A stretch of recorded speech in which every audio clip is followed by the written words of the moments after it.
The sound of a Barrett 50 caliber rifle chambering a round echoed across Fort Carson's military shooting range, like thunder announcing an approaching storm, but it didn't come from the hands of the elite marksmen preparing for competition. Sarah Mitchell stood at the edge of the restricted area, her supply specialist uniform wrinkled from a double shift in the warehouse, watching 4 Army Rangers handle the massive weapon with the kind of casual arrogance that came from never being challenged. At 5 feet 2 inches and barely 110 pounds, she looked like a strong wind might knock her over. Yet, something in the way she studied their shooting positions suggested she saw things they didn't. Mason Carter, the Rangers' team leader, stood like a monument to military perfection. 6 feet 3 inches of sculpted muscle and practiced intimidation, he commanded attention with every movement. His sandy hair was cut to regulation length, his jaw squared like it had been carved from granite, and his eyes held the cold confidence of someone who had never met an equal. He noticed Sarah first, the way a hawk might notice a mouse venturing too close to its nest. "This area is for real warriors, not warehouse clerks," Mason announced, his voice deliberately loud enough to carry across the entire range, where 200 military personnel were preparing for the annual Fort Carson Excellence in Marksmanship competition. The words sliced through the morning air with surgical precision, designed to humiliate and establish dominance. Every head within 50 yards turned to watch the confrontation unfold. Sarah's fingers brushed against the Barrett rifle resting on its bipod, a gesture so natural it seemed unconscious, like a musician touching a familiar instrument. She didn't respond to Mason's provocation, didn't even acknowledge she'd heard him. Her silence only seemed to embolden the Rangers. Logan Blake, the team's weapons specialist, laughed with the kind of cruelty that came from absolute certainty of superiority. "Do you even know how much that weapon weighs? 30 pounds. That's nearly half your body weight, sweetheart." He stepped closer, using his 6-foot frame to tower over her. "Maybe you should stick to counting ammunition boxes in the supply room where you belong." Ethan Fletcher, whose perfectly styled hair and expensive tactical gear marked him as someone more concerned with appearance than performance, pulled out his phone and started recording. "Hey everyone, come watch this. We've got ourselves a wannabe warrior princess who thinks she can play with the big boys' toys." His social media followers would love this. Another viral video of someone learning their place in the military hierarchy. Connor Hayes, the 4th member of their group, moved to block Sarah's path to the registration desk with practiced casualness. Where the others used words, Connor preferred more subtle forms of intimidation. He was smaller than his teammates at 5 feet 10 inches, but what he lacked in size he made up for in calculated cruelty. His specialty was making accidents happen, little incidents that couldn't quite be proven as intentional. But in the next few minutes, everything these men thought they knew about strength, skill, and superiority would shatter like glass hitting concrete. They just didn't know it yet. Sarah Mitchell had been at Fort Carson for 8 months, keeping her head down, filing supply requisitions, and maintaining inventory logs with the kind of meticulous attention to detail that made her invisible to everyone except the people who needed equipment. She wore her specialist E4 rank like camouflage, letting people see what they expected to see. A small woman in a support role, someone who had probably joined the Army for college benefits, someone who would never understand what real combat meant. The morning sun cast long shadows across the shooting range, and Sarah noticed how the wind patterns would affect long-distance shots, how the slight upward slope of the range would alter bullet trajectories at extreme distances. These were observations she shouldn't be making, knowledge she shouldn't possess, but old habits died hard, even when you were trying to disappear. "I'd like to register for the competition," Sarah said quietly, her voice barely audible above the ambient noise of weapons being cleaned and conversations about trajectory and windage. She had approached the registration desk from the side, avoiding Connor's blocking position with a fluid movement that spoke of spatial awareness beyond civilian training. Colonel Martha Anderson, the competition director, looked up from her paperwork with the expression of someone dealing with an unwelcome interruption. Anderson was a career officer, 48 years old, with silver streaking through her regulation bun and eyes that had seen too many young soldiers overestimate their abilities. She took in Sarah's supply specialist insignia and slight build with a single dismissive glance. "Registration is limited to personnel with advanced marksmanship qualifications," Anderson said, her tone suggesting this conversation was already over. "The Barrett 50 cal requires specialized training and physical capability standards that support personnel typically don't meet. Sarah reached into her pocket and produced her military identification, sliding it across the desk. My basic qualifications are current, ma'am. Army Regulation 350-38 states that all personnel meeting minimum standards may participate in installation-level competitions, regardless of military occupational specialty. The colonel's eyebrows rose slightly. Most supply clerks wouldn't know that regulation existed, much less be able to quote it accurately. But knowledge of regulations didn't translate to capability with weapons, especially something as demanding as the Barrett. The regulation may say that, Specialist Mitchell, but this competition involves live fire exercises at extreme ranges with weapons that can cause serious injury if mishandled. I won't have someone getting hurt because they wanted to prove something. Anderson's voice carried the weight of command authority, the kind that usually ended discussions immediately. Before we continue this incredible story of a hidden warrior among us, tell us where you're watching from today. Are you a veteran, active military, or someone who respects our armed forces? Drop your location and service branch in the comments below. And if you believe that true heroes often walk among us unrecognized, hit that subscribe button and ring the notification bell so you never miss our military stories that honor those who serve in silence. Sarah's posture shifted almost imperceptibly, her weight redistributing in a way that suggested years of training in maintaining balance under difficult conditions. She folded her hands in front of her, and Lieutenant Hannah Wells, watching from nearby, noticed how Sarah's fingers moved in a pattern eerily similar to the breathing exercises snipers used to control their heart rate before difficult shots. But that was impossible. Supply specialists didn't receive that kind of training. With respect, Colonel, I'm not trying to prove anything. I'd simply like the opportunity to compete. Sarah's voice remained steady, but something in her eyes flickered, a depth of experience that didn't match her apparent role or age. For just a moment, she looked less like a clerk and more like someone who had seen things, done things, that would haunt most people's nightmares. Mason Carter had been watching the exchange with growing amusement. He swaggered over, his three teammates flanking him like predators surrounding prey. Colonel Anderson, if the little lady wants to embarrass herself, why not let her? Could be educational for everyone to see what happens when people don't know their limitations. He looked down at Sarah with undisguised contempt. Tell you what, Specialist, before you hurt yourself with a real weapon, why don't you show us what you can do with something more your size? There's a 9mm Glock on lane 7. If you can even hit the target at 25 yards, maybe we'll consider you worth the registration fee.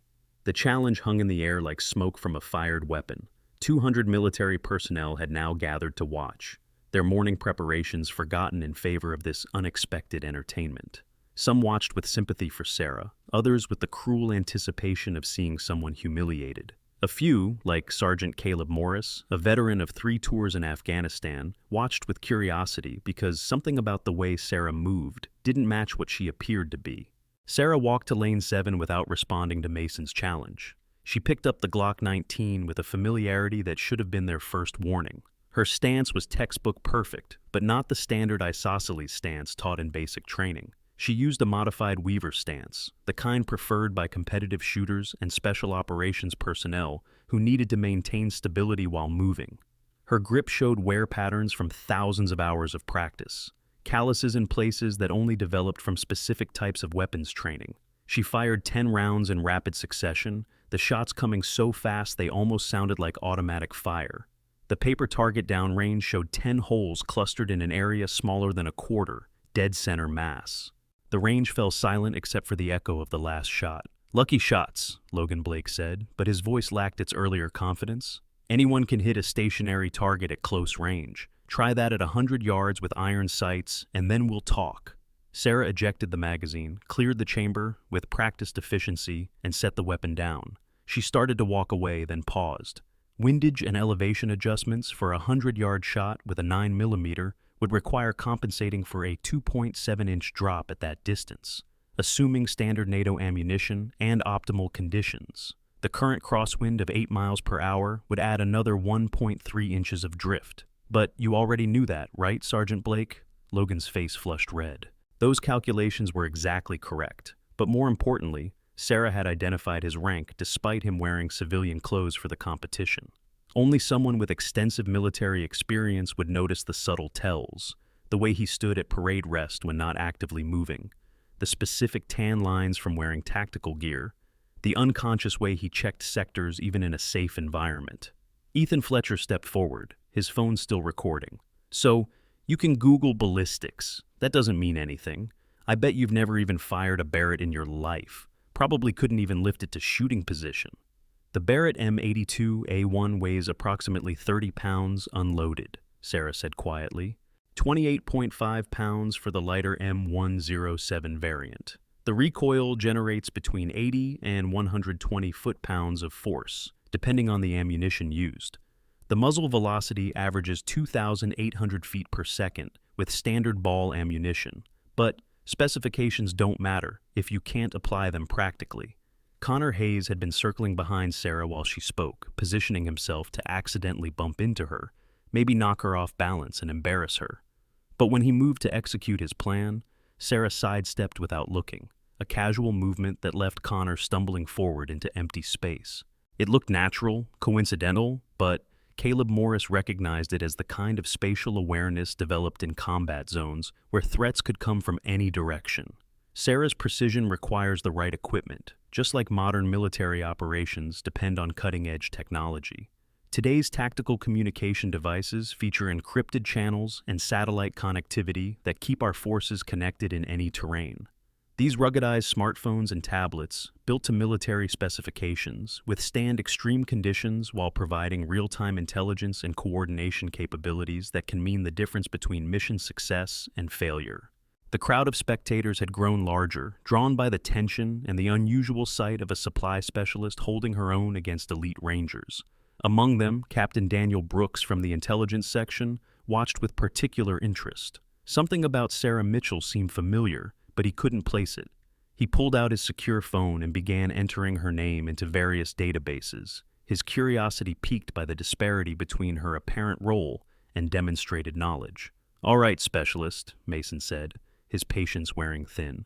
"You want to play with the big boys? Let's see what you can do with a real rifle."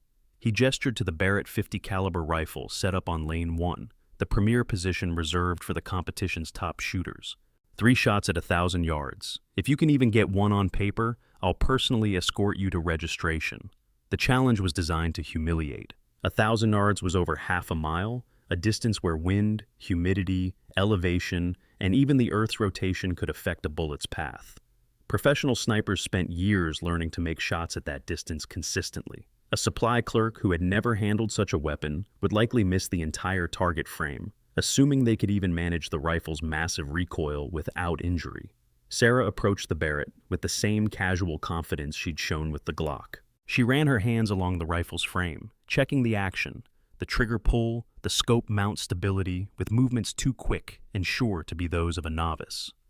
When she lifted the 30-pound rifle to position it, she showed no strain, no struggle. The weapon settled into her shoulder like it belonged there.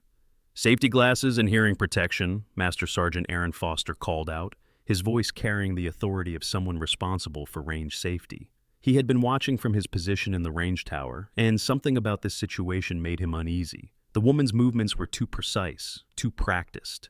He'd seen thousands of soldiers handle weapons over his 20-year career, and Sarah Mitchell moved like someone who had spent more time with rifles than most infantry personnel. Sarah donned the protective equipment, then settled behind the rifle. Her breathing changed, becoming deep and rhythmic. Caleb Morris recognized the pattern immediately as box breathing, a technique used by special operations forces to control their heart rate and achieve maximum stability before taking difficult shots. 4 counts in, 4 counts hold, 4 counts out, 4 counts hold. It was not something taught in basic marksmanship courses. She adjusted the scope with tiny, precise movements, her fingers dancing over the adjustment knobs, like a pianist playing a familiar piece. The current weather conditions required specific adaptations. Wind coming from the northwest at 12 miles per hour, humidity at 62%, temperature at 68 degrees Fahrenheit, barometric pressure at 29.92 inches of mercury. Each factor would affect the bullet's flight path, and Sarah calculated them all without any visible aids or smartphones. "This ought to be good," Connor whispered to Ethan, who was still recording. $10 says she dislocates her shoulder from the recoil.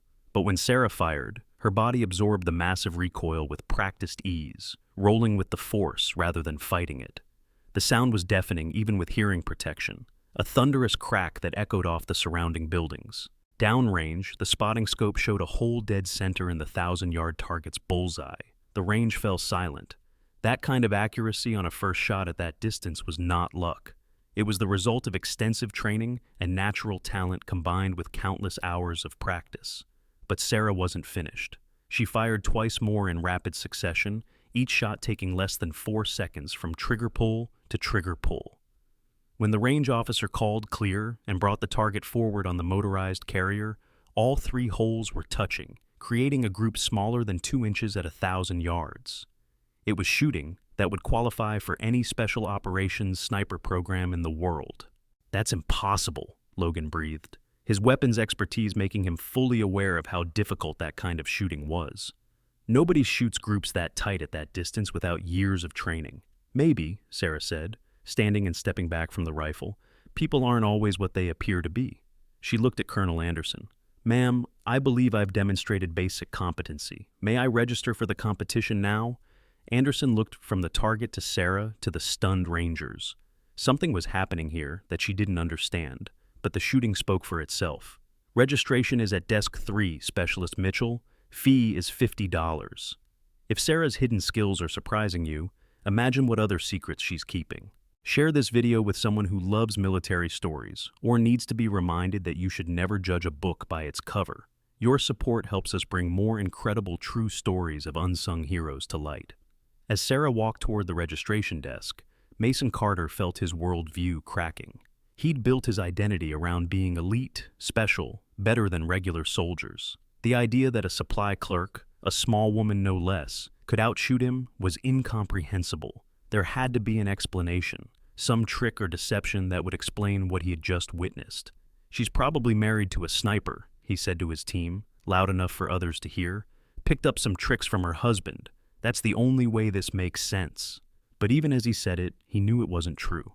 The way she'd handled the weapons, the casual confidence, the precise calculations, none of that came from secondhand knowledge. It came from experience, the kind earned in places where missing a shot meant people died.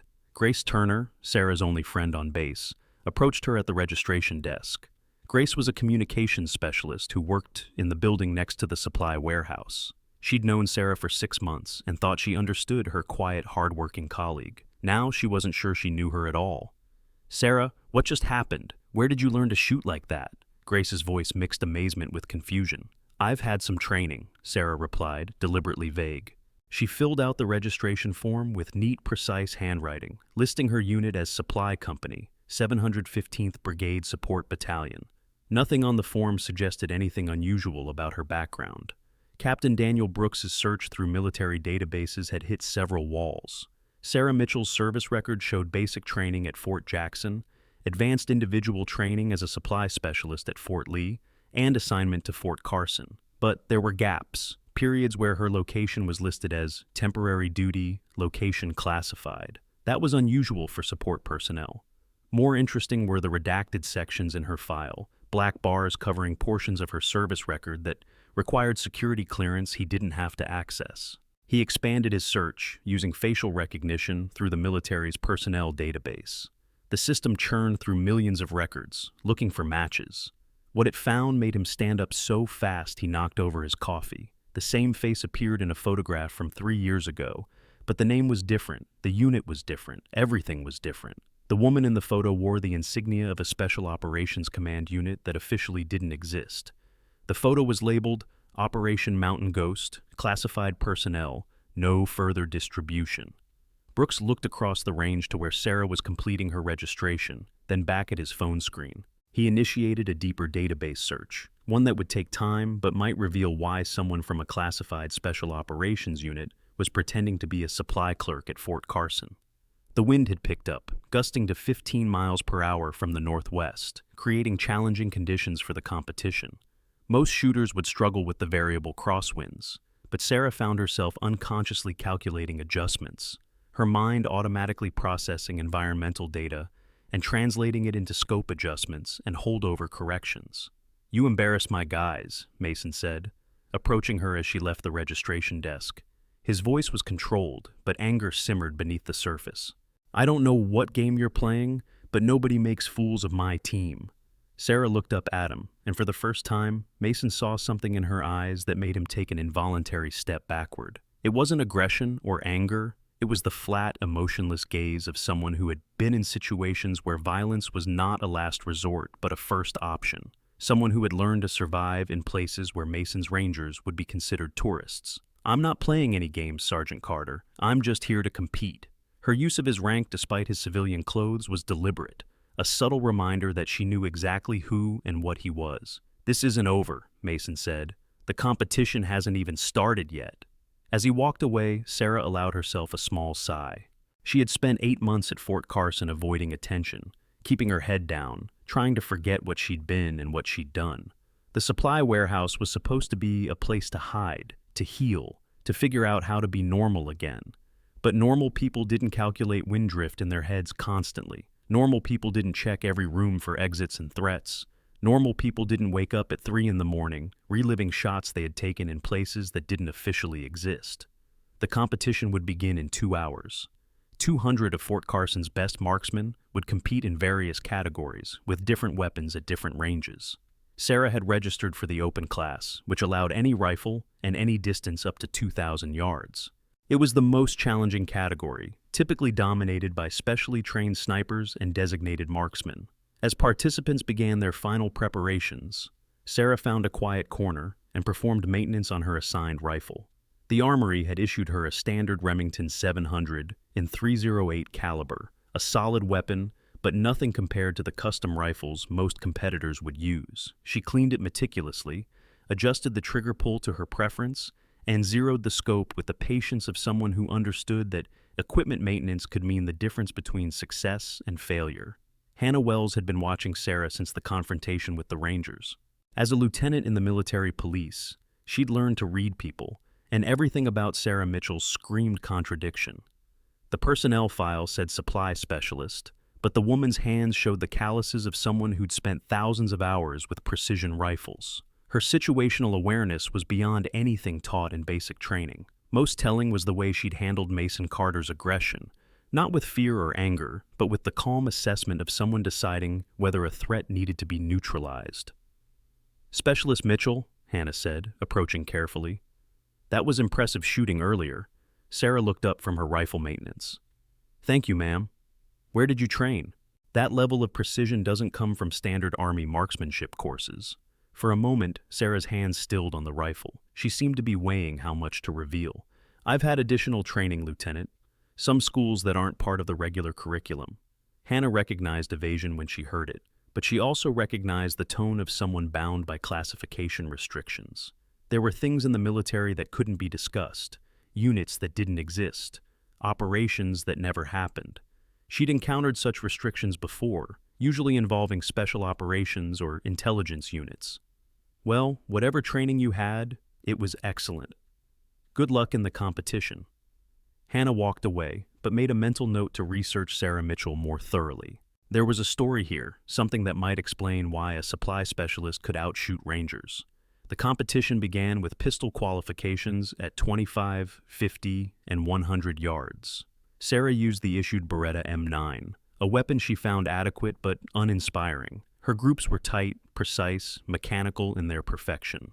She showed no emotion, no celebration when she hit difficult targets, no frustration when wind affected her shots. She simply adjusted and continued, displaying the kind of emotional detachment that came from situations where feelings were a luxury that could get you killed. Mason Carter and his team competed in the same relay, using customized Glock pistols with match-grade barrels and competition triggers. They shot well, their training evident in their solid groupings and consistent scores, but they kept glancing at Sarah, watching her shoot with a mixture of disbelief and growing unease. Every shot she took was centered, every adjustment perfect. She wasn't just good, she was operating at a level that suggested extensive real-world experience. She's got to be cheating somehow, Connor muttered to Ethan. Nobody's that consistent without match-grade equipment. But the range officers were watching carefully, and there was no sign of anything irregular. Sarah was simply executing fundamental marksmanship at an exceptional level, using standard-issue equipment to achieve results that most couldn't accomplish with customized weapons. The rifle portion of the competition moved to the 1,000-yard range. Competitors would fire 10 shots prone, 10 shots sitting, and 10 shots standing at targets that looked like small dots at that distance. Most military rifles could barely achieve 3-inch groups at that range, under perfect conditions. With wind and other factors, 5 to 8-inch groups were considered excellent. Sarah's first 10 shots prone created a group that measured 1.75 inches, verified by 3 separate range officers who couldn't believe what they were seeing. Her sitting position groups opened up to 2.3 inches, still exceptional, but it was her standing position shooting that truly separated her from everyone else. Standing unsupported at 1,000 yards was considered nearly impossible for consistent accuracy. The human body swayed, muscles trembled, heartbeats caused movement. Most excellent shooters were happy to keep shots on a standard silhouette target. Sarah put all 10 shots in a 4-inch circle, a feat that drew gasps from spectators and competitors alike. "That's not possible," Logan said flatly. "Nobody can shoot like that standing at 1,000 yards. She must have some kind of support we're not seeing." But the range officers had checked. Sarah was using standard shooting positions with no illegal support or aids. What they couldn't see was the years of training that had taught her to control her body like a machine, to time her shots between heartbeats, to read wind patterns like text on a page. Just as Sarah protected her fellow soldiers in combat, protecting your family's financial future requires the right coverage. Specialized insurance programs for military families understand the unique challenges of service life. From deployment clauses to combat zone coverage, these comprehensive plans ensure your loved ones are secure no matter where duty calls. Many veterans don't realize they qualify for premium reductions based on their service record. Captain Brooks's database search had finally returned results, and what he found made his blood run cold. The facial recognition had matched Sarah Mitchell to someone else entirely. Sergeant First Class Sarah Chen, reported killed in action 3 years ago during a classified operation in Afghanistan. But the woman shooting at the range was very much alive, which meant either the death report was wrong or someone had gone to enormous lengths to create a new identity for her. He dug deeper, using his intelligence credentials to access restricted files. What he found was mostly redacted, but certain phrases stood out. Longest confirmed kill in U.S. military history, Operation Mountain Ghost, Ghost Unit 7, Sole Survivor. The pieces were starting to form a picture, but it was a picture that raised more questions than it answered. The competition moved to the 1,500-yard range for the advanced category. Only 40 competitors had qualified for this distance, including Sarah and all 4 Rangers. The targets were standard military silhouettes, but at 1,500 yards, they looked like tiny specks even through powerful scopes. Wind became a major factor, requiring constant adjustments and precise calculations. Sarah took her position at lane 15, between Mason Carter on 14 and a Special Forces sniper on 16. She went through her pre-shot routine with the methodical precision of someone who had done this thousands of times. Check wind flags at multiple distances, calculate aggregate wind effect, adjust scope for elevation and windage, control breathing, find natural point of aim, wait for the perfect moment between heartbeats. Her first shot at 1,500 yards hit dead center. So did her second, third, and fourth. By the 5th shot, people had stopped shooting on other lanes to watch. The Special Forces sniper next to her lowered his rifle and simply stared as Sarah continued putting rounds exactly where she intended, creating a group at 1,500 yards that most couldn't achieve at 500. "Who are you?" the Special Forces operator asked quietly between relays. Sarah glanced at him, recognizing the 1,000-yard stare of someone who had been in combat, who'd taken lives and lost friends, who understood that marksmanship at this level wasn't about competition, but about missions where failure meant flag-draped coffins. "Just a supply specialist, Sergeant," she replied, but something in her tone suggested layers of meaning beneath the simple words. "No," he said firmly. "I've seen supply specialists shoot. I've seen regular infantry shoot. Hell, I've seen Rangers and Marines shoot. What you're doing isn't training, it's experience. The kind you only get in places that don't officially exist." Sarah didn't respond, but the Special Forces operator saw confirmation in her silence. He'd been to those places, done things that couldn't be discussed at parties or put on resumes. He recognized a kindred spirit, someone who had walked in the valley of the shadow of death, and come out the other side forever changed. The tension is building, and the truth is about to explode. If you're on the edge of your seat, smash that like button right now. Your engagement tells YouTube that stories of military excellence deserve to be seen. Comment below what you think Sarah's real identity might be. As the competition progressed to the final stage, 2,000 yards, over a mile, only 12 competitors remained. The Rangers had all qualified, their skill undeniable despite their earlier arrogance. Sarah had not just qualified but led the overall standings by a margin that seemed impossible for someone who supposedly spent her days counting boxes in a warehouse. 2,000 yards was the maximum range for the competition, pushing the limits of what standard military rifles could achieve. At that distance, bullets took nearly 3 seconds to reach their targets. Wind could push them feet off course. Temperature variations between the shooter and target could affect trajectory. Even the spin of the Earth became a factor that needed calculation. Sarah studied the range conditions with intense focus. The wind was gusting between 12 and 18 miles per hour, shifting between northwest and west. Mirage rising from the heated ground created optical illusions that could fool even experienced shooters. She pulled out a small notebook and began writing calculations, complex mathematical formulas that accounted for every variable. Mason watched her work, recognizing some of the equations from advanced sniper schools he'd attended. But Sarah was computing solutions faster than most could with calculators, her pencil moving across the page with practiced efficiency. She was calculating not just for current conditions, but predicting how conditions would change over the next few minutes as weather patterns shifted. "What unit were you really with?" Mason asked, his earlier hostility replaced by professional curiosity. Sarah looked up from her calculations. "Supply Company, 715th BSB. Before that," he pressed, "nobody learns to shoot like this in a support unit. Everyone has a past, Sergeant Carter. Some of us just prefer to leave it there." Her tone wasn't unfriendly, but it carried a finality that suggested further questions would be unwelcome. The final round began with competitors firing 5 shots at 2,000 yards. The targets were standard military silhouettes, but at that distance, they were barely visible even through the powerful scopes. Most competitors would be satisfied to hit the target at all. Consistent center mass hits were exceptional. What Sarah was about to do would be impossible. She took her position, going through the same routine she'd performed countless times in places where missing meant mission failure and death. The rifle became an extension of her body, the scope an extension of her eye. She entered the zone that snipers called the bubble, where external distractions ceased to exist and only the shot mattered. Her first shot at 2,000 yards hit exactly where she'd aimed, center mass. But she adjusted her aim point slightly for the second shot, and the bullet hole appeared in the target's head area, a much smaller zone that exponentially increased the difficulty. The third shot went back to center mass, the fourth to the head, the fifth to center mass. She was creating a pattern, demonstrating a level of control that shouldn't be possible. The range fell completely silent. Even the Special Forces sniper was staring in amazement. In all his years of training and combat, he'd never seen anyone demonstrate such precise control at such extreme distance. It wasn't just marksmanship, it was artistry.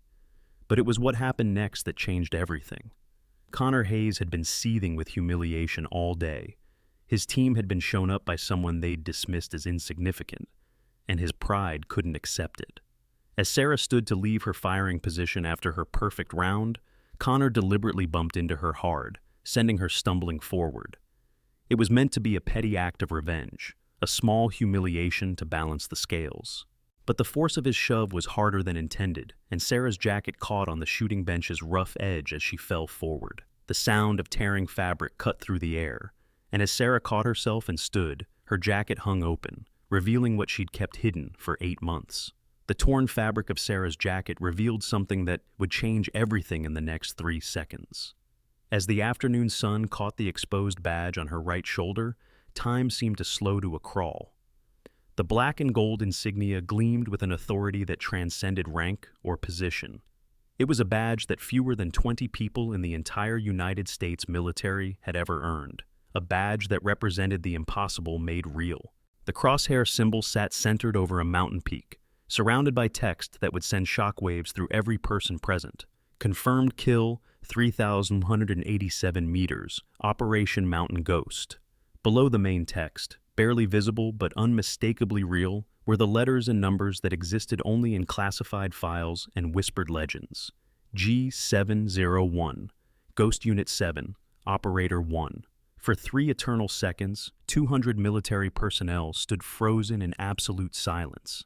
It was the kind of silence that preceded earthquakes, that hung in the air before lightning struck, that existed in the space between heartbeats when everything you thought you knew was about to be shattered. The silence was so complete that the distant sound of a helicopter 3 miles away could be heard clearly. Master Sergeant Aaron Foster was the first to break the paralysis. The 20-year combat veteran who had seen action in Iraq, Afghanistan, and a dozen other places that would never appear in newspapers, snapped to attention with such explosive force that his boots created an audible crack against the concrete. His hand rose in a salute so sharp, so precise, that it could have been used as a teaching example at West Point. His entire body went rigid with the kind of respect reserved for Medal of Honor recipients, for those who had done the impossible, for the living legends who walked among ordinary soldiers. "Ghost 7, he whispered, but in the complete silence that had descended over Fort Carson's shooting range, the words carried like a thunderclap. "Dear God in heaven, Operation Mountain Ghost." The effect of those words was instantaneous and devastating. Colonel Martha Anderson, who just hours earlier had dismissed Sarah as unqualified, who had denied her registration with bureaucratic efficiency, stood from her observation position so quickly that her metal chair toppled backward with a crash that nobody noticed. Her face went through a rapid transformation, from confusion to recognition to shock to something approaching horror, as the full implications of what she was seeing crashed over her like a tsunami. The colonel's hand rose in a salute that trembled slightly, and for the first time in her 25-year career, tears formed in the corners of her eyes without any attempt to hide them. Her voice, when she found it, cracked with emotion that she had never displayed in public.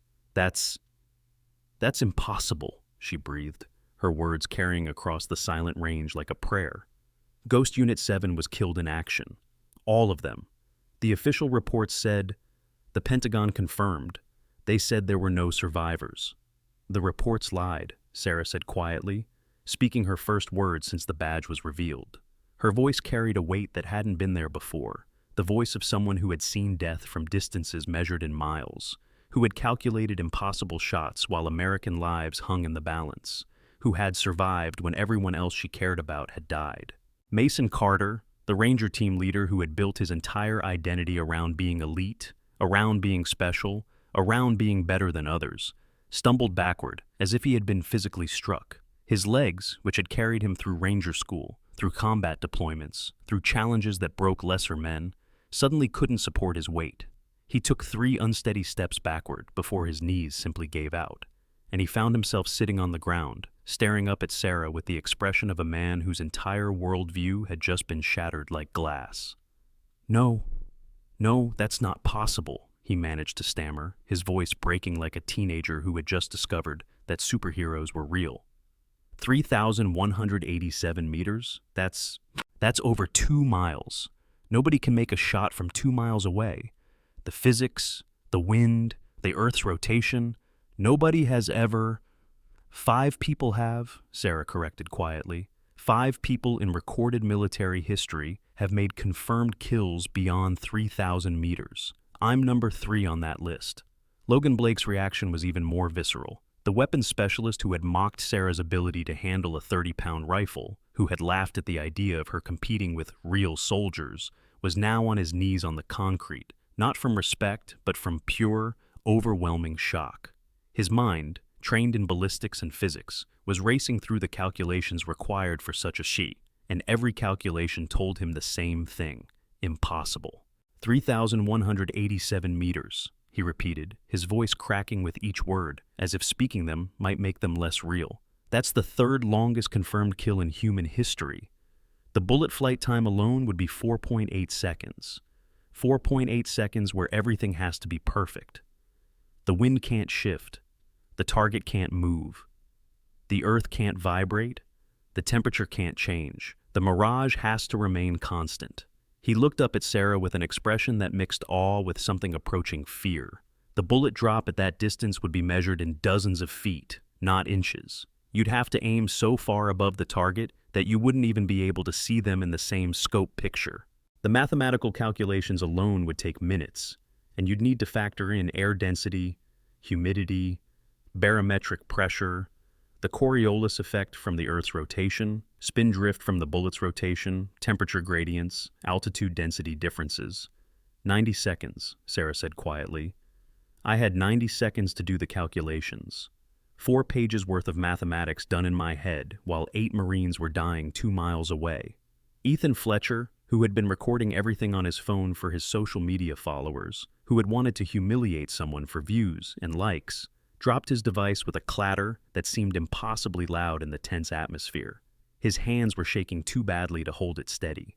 The social media influencer who built his identity on exposing others' weaknesses was now witnessing something that would haunt him forever. The moment he realized he had been mocking not just a soldier, not just a hero, but a living legend who had done things that shouldn't be humanly possible. "Oh my God," he whispered, falling to his knees beside Logan. "We pushed around Ghost 7. We mocked Ghost 7. I posted videos making fun of Ghost 7. My followers, I have 300,000 followers who watched me disrespect Ghost 7. Connor Hayes tried to run, but his legs wouldn't respond to his brain's desperate commands. He stood frozen in place, his face cycling through expressions like a slot machine of human emotion, disbelief, fear, shame, horror, and back to disbelief. The blood drained from his face so completely that he looked like he might pass out. His hands trembled as the full implications of what he had done crashed over him like an avalanche. "I pushed her," he said, his voice barely audible, each word seeming to take enormous effort to speak. "I actually put my hands on Ghost 7. I physically assaulted someone who could have killed me 17 different ways before I even knew I was dead. She could have. She should have. Why didn't she?" "Because I chose not to," Sarah said, looking directly at him. "In the split second after you pushed me, my training kicked in. I saw 17 different ways to neutralize the threat you represented. Crush your windpipe, break your arm at 3 different points, dislocate your shoulder, rupture your kidney, collapse your lung. All of it was there. All of it was instinct. All of it would have been justified as self-defense. But I chose to fall. I chose to let my jacket tear. I chose to let this secret out."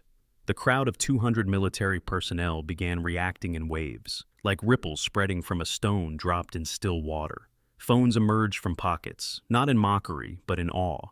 Veterans who understood the significance of the badge began explaining to younger soldiers what they were witnessing. The words Ghost Unit 7 rippled through the crowd like electricity, each repetition carrying more weight, more disbelief, more reverence. Ghost Unit 7 was the most classified sniper unit in American military history, an older sergeant was explaining to a group of young privates, his voice carrying the weight of knowledge passed down through military folklore. They didn't officially exist. Their operations were so black that even acknowledging them would cause international incidents. They operated in places we weren't supposed to be, taking shots that weren't supposed to be possible, eliminating threats that officially never existed. "They were ghosts," another veteran added, his voice hushed with respect. "They would appear, complete impossible missions, and disappear without a trace. Their confirmed kills were so extraordinary that the Pentagon classified most of them to prevent enemy forces from believing we had developed some new technology. But it wasn't technology, it was skill beyond anything we thought humans could achieve." Captain Daniel Brooks had been furiously working on his tablet, using his intelligence credentials to access files that required multiple levels of clearance. His face grew paler with each document he opened, his hands beginning to shake as he read reports that had been buried in the deepest levels of military classification. "Ghost 7, he announced, his voice carrying across the range with the weight of official confirmation. "Operation Mountain Ghost, classified location, Ghazni Province, Afghanistan, August 12, 2019. Sergeant First Class Sarah Chen, now Mitchell, engaged enemy forces threatening a pinned Marine unit from a distance of 3,187 meters. He paused, swallowing hard before continuing, his voice growing more unsteady with each word. 14 confirmed kills in 18 minutes from beyond 2 miles. Environmental conditions were listed as impossible for precision shooting. Wind speeds between 22 and 30 miles per hour with constant variation. Visibility compromised by dust storms. Temperature gradients creating severe mirage effects that would make targets appear to swim in the scope. Altitude difference of 800 meters between shooting position and targets. Brooks looked up from his tablet, his eyes finding Sarah with an expression that mixed professional assessment with human awe. The report states that by every measure of physics, ballistics, and human capability, the shots were impossible. Military scientists studied the evidence for months and concluded that the kills should not have been achievable with any known rifle or ammunition. But 8 Marines survived because those impossible shots were made. He scrolled further, his expression growing more troubled. The file also says that Ghost Unit 7 was killed in action during extraction. All 5 members reported KIA when their position was compromised. Enemy forces overran their location. No bodies were recovered. You're supposed to be dead. Sarah Chen died in those mountains, Sarah said quietly, her hand unconsciously adjusting the torn jacket, but making no effort to hide the badge. She died with her team, with her spotter, with the only family she had left. Sarah Mitchell is just someone trying to live a quiet life, counting boxes in a warehouse, trying to forget that she survived when better people didn't. You saved my unit. The voice cut through all other conversation like a sword through silk. Staff Sergeant Marcus Webb pushed forward through the crowd, his massive frame parting the sea of soldiers like a battleship through water. He was 6 feet 4 inches of combat-hardened muscle, scarred from 3 deployments, decorated for valor under fire. But tears were streaming down his weathered face, without any attempt to hide them, without any shame, without any consideration for military bearing or protocol. 3 years ago, August 12, Ghaznīs province, he continued, his voice growing stronger with each word despite the emotion threatening to overwhelm him. My squad was part of a Marine platoon conducting reconnaissance in hostile territory. We thought we were being clever, taking a route through the mountains that intelligence said was clear. We walked right into an ambush that had been waiting for us for 3 days. He stopped, his massive hands clenching and unclenching as he relived the memory. 800 enemy fighters. They had us surrounded on 3 sides with the mountain on the 4th. They had crew-served weapons, mortars, RPGs, everything. We were in a natural bowl with no cover except some rocks that wouldn't stop a strong wind, let alone bullets. They waited until we were perfectly positioned, then opened up with everything they had. Webb's voice cracked, but he continued. We lost 4 men in the first 30 seconds. Jameson took a round through the throat. Peterson was hit by shrapnel from an RPG. The lieutenant was just gone. A mortar round hit right where he was standing. We were down to our last magazines.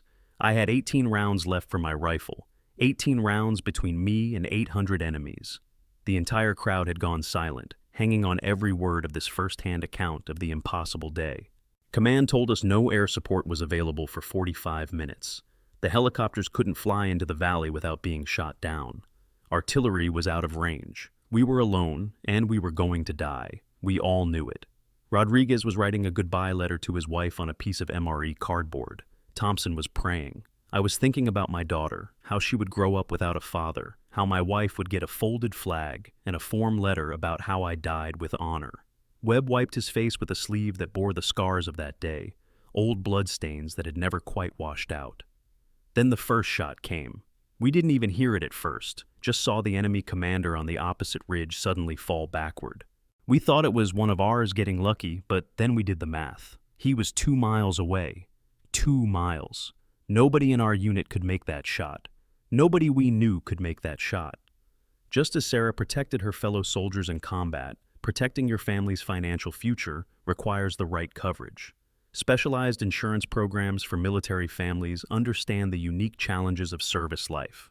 From deployment clauses to combat zone coverage, these comprehensive plans ensure your loved ones are secure, no matter where duty calls. Many veterans don't realize they qualify for premium reductions based on their service record. Taking care of those who matter most doesn't end when the mission does. Then came the second shot, then the third, Webb continued, his voice gaining strength. Enemy machine gun positions started going silent. Mortar teams stopped firing.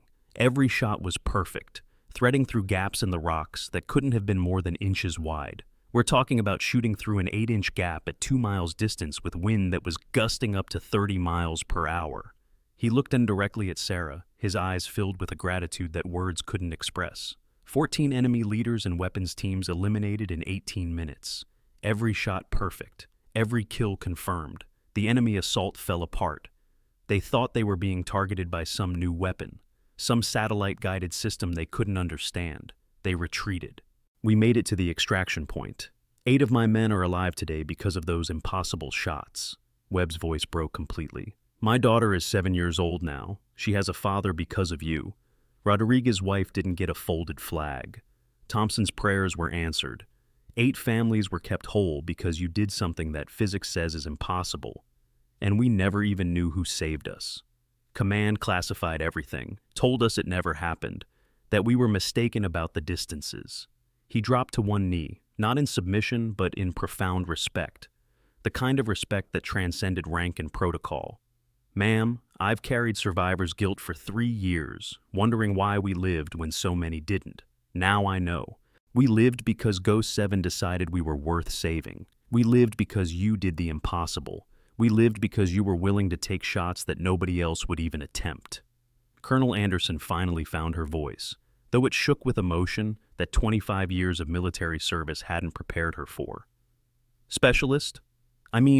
Sergeant Mitchell, Ghost 7, I don't even know how to address you. Sarah is fine, came the quiet reply. Sarah, Anderson continued, tears now flowing freely. I am so deeply, profoundly sorry. I dismissed you. I denied your registration. I treated you as less than qualified when you're not just qualified, you're beyond qualification. You operate in a realm that most of us can't even imagine. The things you've done, the lives you've saved, the sacrifices you've made. You treated me exactly as I appeared, Sarah interrupted, her voice carrying no anger, only exhaustion. A small woman in a support role trying to enter a competition beyond her apparent qualifications. You made a reasonable decision based on available information. You couldn't have known what was hidden. But you're not just qualified, Anderson said, her military bearing crumbling completely. You're legendary. The Ghost Unit 7 operations are studied at the highest levels of military training, though most people think they're theoretical exercises because nobody believes they actually happened. The shots you made, the missions you completed, they're considered impossible, even as training scenarios. Why? Mason asked from his position on the ground, finally finding his voice, though it was barely a whisper. Why hide? Why pretend to be a supply clerk? You're not just a hero, you're the kind of hero they make movies about, except they'd have to tone it down because nobody would believe the real story. You could have any position, any assignment. You could be teaching at sniper school, leading special operations units, advising at the Pentagon. Why hide in a warehouse counting boxes? Sarah looked at him with eyes that held depths of experience no person should have to carry. They were eyes that had seen death through a scope from distances measured in miles, eyes that had watched friends die through that same scope without being able to help, eyes that had calculated impossible shots while American lives hung in the balance. Because legends don't get to be people, Sergeant Carter, she said, her voice carrying a weight that made everyone lean in to hear. They don't get to have normal lives or quiet moments. They don't get to shop for groceries without people wanting to hear war stories. They don't get to have nightmares without someone analyzing them for tactical insights. They don't get to miss their dead friends without someone asking for details about classified operations. She paused, her hand unconsciously moving to her side where those with medical training could see the telltale scarring of old gunshot wounds beneath the torn fabric. After Mountain Ghost, after my unit was ambushed and I was the only survivor, after I spent 4 days alone in enemy territory with 2 bullets in me and a concussion that should have killed me, making my way back to base while being hunted, I was done being Ghost 7. Sarah Chen died in those mountains with my spotter, with my teammates, with the only family I had left. Sarah Mitchell just wanted to count boxes in a warehouse and remember what it felt like to be human again. The silence that followed was different from the shocked quiet of moments before. This was the silence of recognition, of understanding that heroism came with costs that recruitment posters never mentioned, that movies never showed, that most people never had to calculate. The shot, Logan said quietly, his analytical mind still trying to process the physics involved. 3,187 meters. How? Even with perfect conditions, which you didn't have, the variables are beyond calculation. The bullet drop alone would be over 30 feet. The flight time of nearly 5 seconds means any movement, any wind shift, any vibration would throw the shot off by meters, not inches.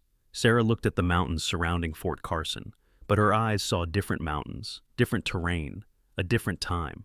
When she spoke, her voice had taken on a distant quality, as if she was back in those moments, living them again.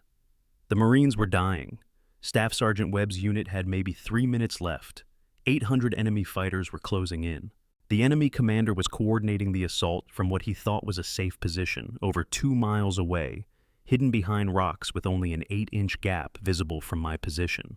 She paused, and several people noticed her hands moving slightly, unconsciously adjusting invisible scope knobs, working through calculations that existed only in memory. My spotter, Sergeant Tom Bradley, said it was impossible. He was right. The wind was gusting between 22 and 30 miles per hour, shifting between northwest and west with no pattern.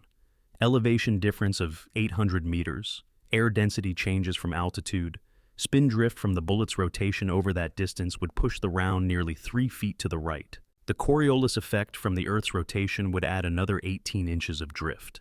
Temperature gradients were creating mirage that made the target swim in the scope like it was underwater. But those Marines, her voice cracked slightly, the first real emotion she'd shown since the revelation, they were kids, 22, 23 years old. They joined to pay for college, to serve their country, to make their families proud.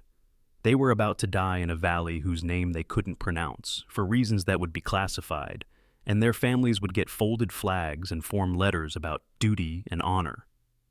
"So you took the shot," Webb said softly, understanding the weight of that decision. "I did the math," Sarah corrected, her voice growing stronger. 4 pages of calculations in 90 seconds. Wind hold, elevation hold, spin drift compensation, Coriolis adjustment, temperature gradient correction, humidity factors, barometric pressure variables, angle compensation for the uphill shot, moving target lead, and a dozen other factors that all had to be perfect. She looked at Logan, who was frantically trying to work through the same calculations on his phone. The holdover was 47 feet. I had to aim so far above the target that he wasn't even in my scope picture. I was aiming at empty sky and calculating where a 750-grain bullet would be 4.8 seconds after I pulled the trigger. The tension is reaching its peak, and every word matters. If you're hanging on every detail of this incredible story, hit that like button right now. Your engagement helps YouTube share these stories of hidden excellence with more people who need to hear them. Comment below with your reaction to Sarah's true identity. Did you see it coming? 4.8 seconds, Logan repeated, his voice filled with awe. That's an eternity in ballistics. A butterfly flapping its wings could change the trajectory at that distance. Tom called the wind for me, Sarah continued, her voice softening at the mention of her spotter. He was the best spotter I ever worked with. He could read wind patterns like most people read books. 24 miles per hour, gusting to 28, shifting to west-northwest in 3 seconds, back to west in 2, hold for the gust, fire on the lull.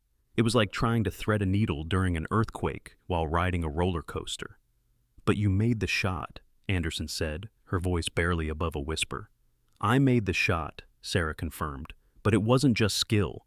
At that distance, through those conditions, it was prayer as much as mathematics. It was faith that 4.8 seconds of impossible conditions would align perfectly. It was desperation, making the impossible merely improbable. The commander went down. His death created chaos in their coordinated assault. I kept shooting. 14 more kills over the next 18 minutes, each one at distances that shouldn't have been possible, through conditions that should have made accuracy impossible. But those Marines needed the impossible, so that's what they got." "And then?" Hannah Wells asked, her investigator's mind piecing together the story. Sarah's expression darkened, and for the first time, real pain showed through her controlled facade. "Then we were betrayed. Our extraction point was compromised. Someone had sold our position to the enemy. Ghost Unit 7, 5 of us against 200 of them. We were ambushed." She paused, her hand moving to her chest where more scars hid beneath her uniform. "Tom Bradley, my spotter, he knew we couldn't all make it out. The intelligence we'd gathered was too important. Information about a planned attack on a U.S. base that would have killed hundreds. He made the call, ordered me to take the intel and run while the others held them off. I refused. He shot me in the vest to knock me down, to take the choice away from me. 2 rounds, center mass, knocked me off the cliff we were on. By the time I climbed back up, they were already engaging the enemy. 4 against 200. Her voice dropped to almost a whisper. I heard them die on the radio. Each one of them.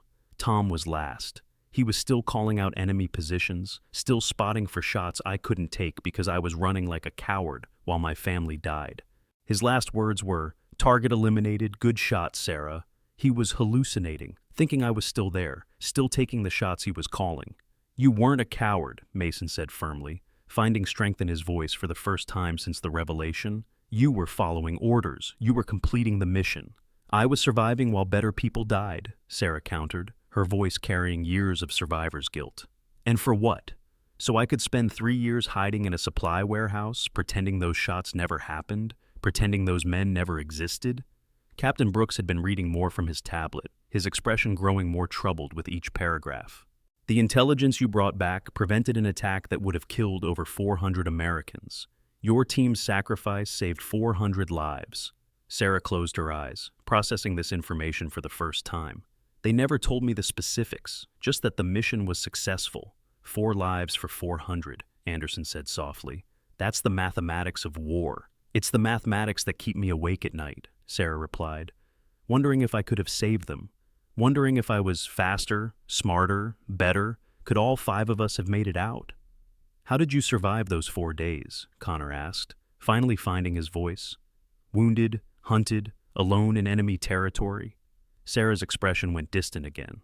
"Training, instinct, luck. I traveled at night, hid during the day, used the skills they taught us in SEER school, ate bugs when I had to, drank my own filtered urine when water ran out. The bullets had missed anything vital, but I was losing blood. The concussion made everything fuzzy, made it hard to tell what was real and what was hallucination." She pulled up her sleeve slightly, revealing a scar that ran from wrist to elbow. "Got this from sliding down a rock face in the dark. Couldn't see the drop, couldn't risk using light. Just had to trust that the fall wouldn't kill me. 30 feet onto rocks. Dislocated my shoulder, had to reset it myself, kept moving. On the 3rd night, I found a shepherd's hut. The family that lived there could have turned me in for a reward that would have fed them for years. Instead, they hid me, shared their food, treated my wounds as best they could. The grandmother, she didn't speak English, but she had lost sons to the war. She saw something in me, maybe recognized the look of someone who had lost everything. She gave me her son's clothes, helped disguise me as a local. They saved my life, and I couldn't even thank them properly. Couldn't risk staying long enough to endanger them. I left before dawn on the 4th day, made it to a road where a patrol found me. I was delirious by then, talking to Tom like he was still there, still calling shots. "And then they gave you a new identity," Hannah said, understanding the progression. "Sarah Chen was listed as KIA with the rest of Ghost Unit 7, Sarah confirmed. Her family, what little was left of it, got a flag and a funeral with an empty coffin. Sarah Mitchell got a birth certificate, a social security number, and a supply specialist position at Fort Carson. A new life built on the ashes of the old one. But you competed today," Grace Turner said, speaking up for the first time. "After 8 months of hiding, you chose to reveal yourself. Why?" Sarah looked at the 4 Rangers who had mocked her, who had pushed her to this point. "Because I'm tired of hiding. Because watching them dismiss anyone who didn't meet their narrow definition of elite reminded me of the officers who got my team killed by ignoring intelligence from unimportant sources. Because maybe it's time to stop running from what I was." She paused, then added quietly, "Or maybe because some part of me needed to remember that those skills, those shots, they saved lives, that the hell I went through meant something." The crowd had grown during the conversation. Word had spread across Fort Carson, and soldiers who weren't even supposed to be on duty had appeared, drawn by the rumors of Ghost 7 being alive, being here, being real. Your career can evolve beyond military service with the right training and certification. Online programs designed specifically for veterans translate military skills into civilian qualifications. From advanced marksmanship instruction to tactical planning certifications, these accredited courses help you build on your service experience. Professional development doesn't end with your DD-214. It transforms into new opportunities. Colonel Anderson had been on her radio, speaking with increasingly higher levels of command. She looked up with an expression that mixed determination with concern. "Sergeant Mitchell, I've just spoken with the Pentagon. They're sending a team here. There are questions about the ambush, about who betrayed Ghost Unit 7, about why you were declared KIA when you survived. They're worried I'll talk, Sarah said simply. That I'll reveal classified operations, embarrass people who made decisions that got good soldiers killed. Will you? Anderson asked. No. The dead deserve their rest, and the living deserve to move forward. I just want to continue my work here, quietly, without fanfare. That might not be possible now, Brooks said, gesturing to the phones recording everything. This is going to be everywhere within hours. Ghost 7 is alive. That's not something that stays secret. Sarah looked around at the 200 witnesses, at the phones, at the reality of her blown cover. Then I guess Sarah Mitchell's quiet life is over. Mason Carter stood up slowly, his entire demeanor transformed from the arrogant ranger who had started this day. Sergeant Mitchell, I owe you an apology that words can't adequately express. My behavior was beyond inexcusable. I let pride and assumptions blind me to reality. You're everything we claim to be, but aren't. You're the reason soldiers like us can pretend to be heroes, because people like you do the actual work in the shadows. He dropped to one knee, not in submission, but in profound respect. Ma'am, would you teach us? Not just marksmanship, but the mindset, the patience, the calculations. We thought we were elite because we wore Ranger tabs. Now I realize we're just beginners who haven't learned how much we don't know. Logan Blake joined him on his knees. I've studied ballistics for 10 years. I thought I understood the science of shooting, but what you did transcends science. It's art and physics and something beyond both. Please, teach us. Ethan Fletcher had picked up his phone, not to record, but to delete. His fingers flew across the screen, removing every mocking video, every dismissive post. I had no right, he said, his voice thick with shame. I used my platform to mock someone who's done more for this country than I could do in 10 lifetimes. I'm deleting everything. And with your permission, I'd like to share the real story. Not your name, not your face if you don't want, but the story of how wrong assumptions can be, how heroes don't always look like what we expect. Connor Hayes stood apart, still processing the magnitude of his actions. You could have killed me, he said quietly. When I pushed you, your training would have kicked in. You could have reacted instinctively, ended me before I even knew I was in danger. For a split second, I almost did, Sarah admitted. 17 different ways to neutralize you flashed through my mind in the time it took to fall. But I chose not to. Because you're not my enemy, Connor. You're just a young soldier who let pride cloud his judgment. That's fixable. Death isn't. The sun was beginning to set over Fort Carson, painting the mountains in shades of gold and amber that reminded Sarah of other sunsets in other mountains, where she had been Ghost 7 instead of Sarah Mitchell. There will be consequences for this, she said to Colonel Anderson. People who wanted Ghost Unit 7 to stay buried will be upset. There will be investigations, inquiries, people trying to use me for their own purposes. Let them come, Anderson replied firmly. Fort Carson protects its own, and you're one of ours now. You've hidden long enough. It's time for Ghost 7 to come home. As the crowd began to disperse, each person carrying with them a story that would be told and retold throughout the military community, Captain Brooks approached with his tablet showing new information. Sergeant Mitchell, there's something you should know. I've been investigating the ambush that killed your unit. The intelligence failure wasn't random. Someone high up deliberately compromised your position. You weren't just ambushed. You were betrayed. Sarah's expression didn't change, but her hands clenched slightly. I know. Tom knew too. That's why he made sure I survived. Not just to complete the mission, but to be a witness. To someday have the chance to expose what happened. Do you know who? Brooks asked. I have suspicions, but suspicions aren't proof, and proof requires access to classified files I no longer have clearance for. Brooks glanced around, then leaned in closer. You'd be surprised how many people want to help Ghost 7 find justice. How many of us understand that heroes shouldn't be betrayed and forgotten? Give me time. I'll find your proof. As night fell over Fort Carson, Sarah found herself standing alone on the range where everything had changed. The torn jacket had been replaced with a borrowed one, but the badge was now visible, worn openly for the first time in 3 years. Around her neck, hidden beneath her uniform, she wore Tom Bradley's dog tags, the only physical reminder she had of Ghost Unit 7. Her phone buzzed with a message from an unknown number. The ghosts are stirring. Mountain Ghost was just the beginning. Truth about the betrayal coming soon. Be ready. A friend of Tom's. Sarah read the message twice, then deleted it. Somewhere out there, others who knew the truth were working to expose it, but for now, she had more immediate concerns. 200 soldiers had just discovered that the supply clerk they had dismissed was a living legend. That story would spread throughout the military within days. What an incredible transformation, from mockery to reverence in just one day. If this story of hidden excellence inspired you, check out our exclusive playlist of military heroes who shocked everyone with their true identities. Subscribe and hit the notification bell to join our community of 2 million viewers who celebrate America's unsung heroes. Share this story with someone who needs to remember that heroes come in all forms. The next morning, Sarah arrived at the warehouse at her usual time, 0600, to find a crowd waiting for her. Not just Mason and his team, but dozens of soldiers from across Fort Carson. They stood at attention as she approached, and she noticed that someone had added a small sign to the warehouse door, Home of Ghost 7. "This is getting out of hand," she said to Grace Turner, who was waiting with the others. "It's getting exactly where it needs to be," Grace replied. "Do you know how many support personnel on this base have been dismissed, overlooked, treated as less than? Seeing you, knowing what you've done, it changes everything.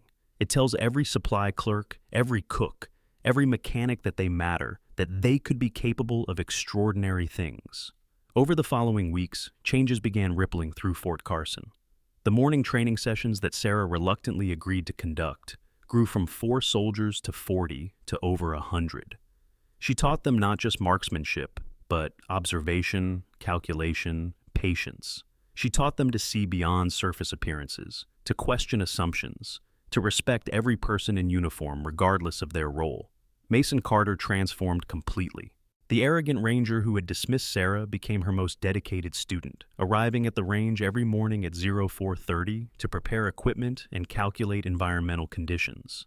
He started a program called Hidden Excellence, designed to identify and develop talented soldiers who might be overlooked because of their MOS or appearance. "You saved my career," he told Sarah one morning. "Not from ending, but from becoming something hollow. I was on track to become the kind of officer who gets people killed through arrogance. You showed me what real leadership looks like, quiet, competent, and focused on the mission rather than the glory." Logan Blake published a paper on extreme long-range ballistics, though he couldn't mention the specific shot that had inspired it. He developed new training methods based on Sarah's techniques, revolutionizing how the Army taught precision shooting. He kept a photo of the Ghost 7 range sign on his desk, a reminder that the impossible was just another variable to calculate. Ethan Fletcher's transformed social media presence had grown to over 1 million followers. He shared stories of military heroes, always emphasizing that excellence came in many forms. His Hidden Heroes nonprofit had raised over $200,000 for veterans struggling with the transition to civilian life. Every post ended with the same line, "Never judge a book by its cover, because you might be dismissing a legend." Connor Hayes had requested and received a transfer to the supply unit, wanting to understand the job he had dismissed as unimportant. He discovered a complex world of logistics that required intelligence, planning, and dedication. He became an advocate for support personnel, constantly reminding combat units that their success depended on the people working behind the scenes. "I pushed a legend," he would say when telling the story. "I physically assaulted one of America's greatest heroes because I couldn't see past my own assumptions. That shame became my education." 6 months after the revelation, Fort Carson hosted a ceremony that nobody had expected. The base commander, Major General Patricia Hayes, had arranged for a special recognition that carefully balanced Sarah's desire for privacy with the need to acknowledge her service. It wasn't a public ceremony with media and fanfare. Instead, it was a gathering of the Fort Carson family, 2,000 soldiers who had come to know and respect Ghost 7, not just for what she had done, but for who she had become. General Hayes stood at the podium, looking out at the assembled soldiers. "We're here today to recognize something that should never have been hidden. Excellence, heroism, and sacrifice that went unacknowledged for too long. Sergeant First Class Sarah Mitchell, Ghost 7, please come forward." Sarah walked to the front, wearing her dress uniform for the first time in 3 years. The Ghost 7 badge was prominently displayed, along with medals and ribbons that most soldiers would never earn. The Distinguished Service Cross, the Silver Star with 2 oak leaf clusters, the Bronze Star with V device for valor, and others that represented a career of extraordinary service. 3 years ago, General Hayes continued, Ghost Unit 7 officially died in the mountains of Afghanistan, but one member survived, carrying not just intelligence that saved hundreds of American lives, but carrying the memory and legacy of 4 heroes who gave everything for their country. Today we recognize not just the survivor, but the entire unit. A color guard marched forward, carrying a new flag. The Ghost Unit 7 colors that had been retired when the unit was listed as KIA. They presented it to Sarah, who accepted it with tears flowing freely for the first time since she had heard Tom Bradley die on the radio. Furthermore, General Hayes announced, Fort Carson is establishing the Ghost Unit 7 Training Center, where Sergeant Mitchell and others will teach the next generation of warriors that excellence comes in many forms, that assumptions can be deadly, and that every person who serves has the potential for extraordinary achievement. The crowd erupted in applause, but Sarah barely heard it. She was looking at the flag in her hands, thinking about Tom Bradley and the others, wondering if they would approve of her coming out of hiding, of using their memory to teach and transform others. That evening, Sarah stood in her apartment, looking at the wall where she had hung the Ghost Unit 7 colors. Below it were photos she had hidden for 3 years, pictures of her team, of Tom, of the family she had lost in those mountains. For the first time since their deaths, she allowed herself to really look at them, to remember them not as they died, but as they lived. Her secure phone rang, the one only 3 people had the number for. The caller ID showed restricted. Sergeant Mitchell, she answered. Ghost 7, came a voice she didn't recognize. This is Colonel Marcus Webb, Pentagon Special Operations Command. I'm Tom Bradley's brother. Sarah's breath caught. Tom had mentioned a brother in Special Ops, but she had never met him. I know who betrayed your unit, Webb continued. I've spent 3 years investigating, and I finally have proof. General Patricia Lawson, now retired, sold your position for a promotion and a defense contractor position worth millions. She's living in Florida, enjoying her blood money while my brother lies in an unmarked grave. What do you want me to do? Sarah asked. Testify. Help me bring her to justice. Help me ensure that Ghost Unit 7 didn't die for nothing. Sarah was quiet for a long moment, thinking about justice, revenge, and what Tom would want. Send me what you have, she finally said. I'll review it. If we can prove it legally, I'll testify, but I won't let this become a vendetta. Your brother wouldn't want that. Understood. And Sarah? Tom talked about you in his letters. He said you were the best shooter he ever spotted for. But more than that, you were family. He'd be proud of what you're doing at Fort Carson. After the call ended, Sarah sat in the darkness of her apartment, processing everything that had happened in the 6 months since her identity was revealed. The mockery had transformed into respect. The Rangers who had dismissed her had become dedicated students. Fort Carson had embraced her not as a legend, but as one of their own. 1 year after the revelation at Fort Carson, the base held another ceremony. This time, it was the dedication of a monument, a black granite wall inscribed with the names of Ghost Unit 7 and the words, Excellence is often invisible until the moment it's needed most. Sarah stood with Mason, Logan, Connor, and Ethan, the 4 Rangers who had mocked her and had now become not just students but friends. They had all transformed, becoming better soldiers and better people through the lessons she had taught them. You changed us, Mason said quietly as they looked at the monument. All of us. Not just the 4 of us who were jerks that day, but the entire base, the entire army. The Ghost 7 Training Center has graduated over 500 students who are taking your lessons to bases around the world. You changed yourselves, Sarah replied. I just showed you what was possible. As the ceremony concluded, Sarah's secure phone buzzed with another message from an unknown number. This time, the message was longer and more specific. Ghost 7, your country needs you again. 18 American contractors trapped in Syria. Enemy sniper has them pinned. Local forces estimate his position at 3,200 meters from friendlies. Nobody else can make that shot. Will you return? Will you let Ghost 7 hunt one more time? Sarah looked at the message, then at the monument to her fallen team, then at the soldiers around her who had become her new family. The supply warehouse had given her peace, but it hadn't erased her skills. The teaching had given her purpose, but it hadn't eliminated her capabilities. She thought about Tom Bradley, about what he would say. She could almost hear his voice. Sarah, you're the best shooter I've ever seen. Don't let that gift go to waste when lives are on the line. I need to make a call, she told Mason. An hour later, Sarah stood in General Hayes' office with Colonel Anderson and Captain Brooks. On the secure video link were 3 Pentagon generals and the Secretary of Defense. "Ghost 7, the Secretary said. "We're not ordering you to do anything. Your service has been extraordinary, your sacrifice immense, but we have 18 Americans who will die in the next 12 hours unless someone can do the impossible. Again." "What's the support?" Sarah asked, already shifting into mission planning mode. "Full package. Transport, intelligence, extraction team, whatever you need. And," the Secretary paused, "we want you to rebuild Ghost Unit 7. Select your own team, train them, lead them." Sarah looked at Colonel Anderson, who nodded encouragingly. "I'll take the shot," Sarah said, "but I choose my team." "Anyone you want," the Secretary confirmed. Sarah looked through this window at the Ghost 7 range, where 4 former Rangers were conducting their daily training. "I want Mason Carter as my spotter, Logan Blake as my ballistics specialist, Connor Hayes as security, and Ethan Fletcher as intelligence and communications." "They're Rangers, not special operations," one of the generals protested.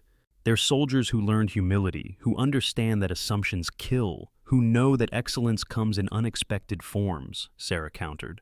"They've trained with me for a year. They know my methods, my rhythms. Most importantly, I trust them. And," she added, "I want Lieutenant Hannah Wells as our unit intelligence officer and Grace Turner as our communications specialist. This new Ghost Unit 7 will be different. Mixed service, mixed gender, mixed backgrounds, but united in understanding that the mission matters more than the glory." The Secretary smiled. "Build your team, Ghost 7. The mission launches in 72 hours. As the video link ended, Sarah turned to find Mason, Logan, Connor, and Ethan standing in the doorway. They had heard everything. "You want us?" Mason asked, disbelief in his voice. "After how we treated you?" "Because of how you transformed," Sarah corrected. "You went from arrogance to humility, from dismissing others to respecting everyone. You've learned the hardest lesson in military service, that you don't know what you don't know. That makes you trainable. That makes you valuable." "Ghost Unit 7, Logan said, testing the words. "Us?" "If you're willing," Sarah said.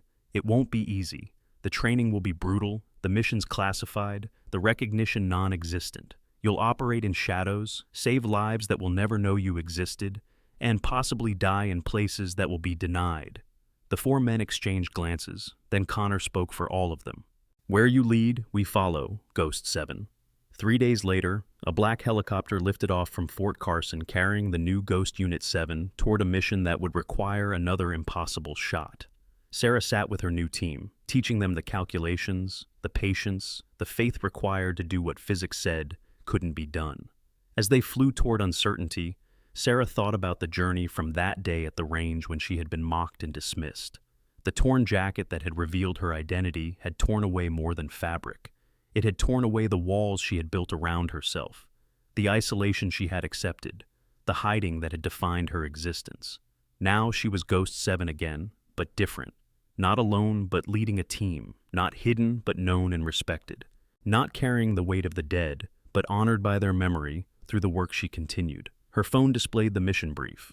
18 Americans trapped, 1 impossible shot required, 3,200 meters through conditions that would challenge everything she had learned. It would be 11 feet longer than her record, through unknown terrain, with lives hanging in the balance.